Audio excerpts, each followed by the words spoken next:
All right, thanks for joining us. And today's Take 5, I'm here with Andrew Blaney. He's a local ice carver here that's going to be competing in this weekend's ice sculpting event. Andrew, thanks for being here. You're working on, what are we working on behind us here? We call this the fire tower. It's a fire and ice display that we're going to do on Sunday. It helps promote our sponsors' logos, and we'll have a big City of Fort St. John logo up there too, of course. And so Andrew's been busy here working away all week preparing for this weekend's festival. Something that you must be pretty excited about this year. It's going to be your first year kind of carving with the pros, with kind of the big boys. Kind of talk to me about that and what that means to kind of really showcase your talent this year.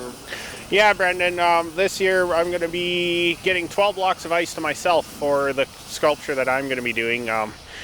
I've worked a lot with Ryan Cook and Chris Foltz and David Ducharme. They've all kind of got me started. I guess I could say I'm kind of an apprentice of theirs, but yeah, I get my own design and my own 12 blocks this year, so I'm pretty excited.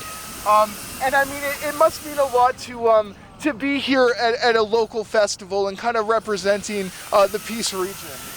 Yeah, this event is just a great opportunity for people to come together in the winter time.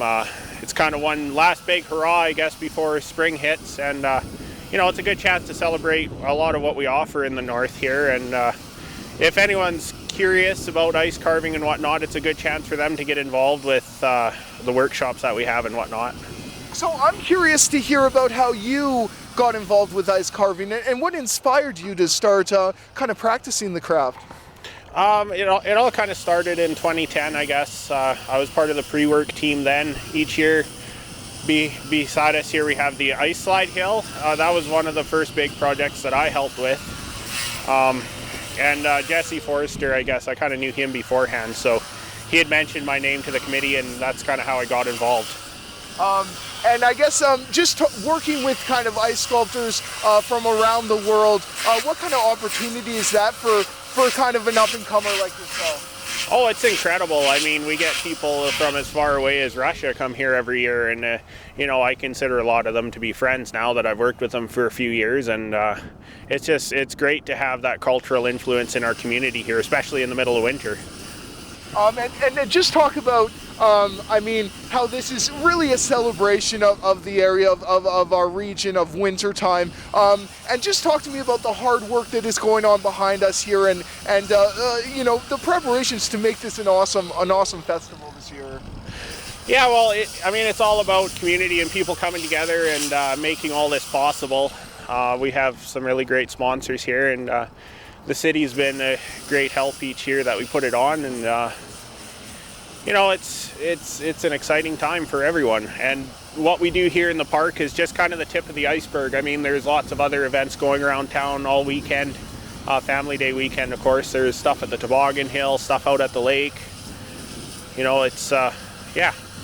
It's all over the place. It will be kind of a great way to get out and bring out the family, come check out the sculptors. And I guess the one thing that's kind of still under nobody's control is the weather this weekend. For you as a carver, what are you kind of hoping for? Yes, the weather. Well, I guess ideal conditions for us are like we're standing in today. It's sunny. It's about -12, -15.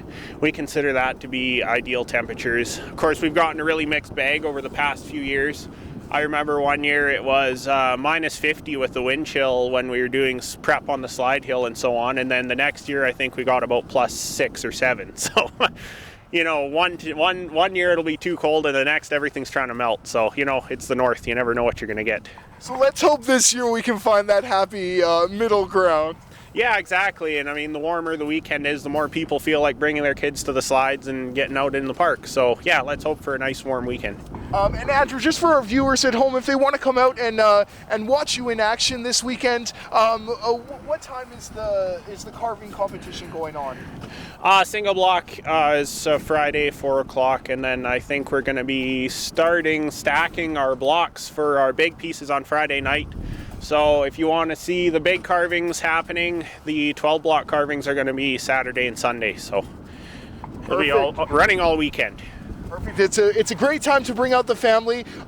Come cheer on your local, your homegrown ice carver Andrew here, and check out all the great sculptors. It's really shaping up to be a wonderful event. Thank you so much for joining us today, Andrew. Yeah, thank you, Brendan.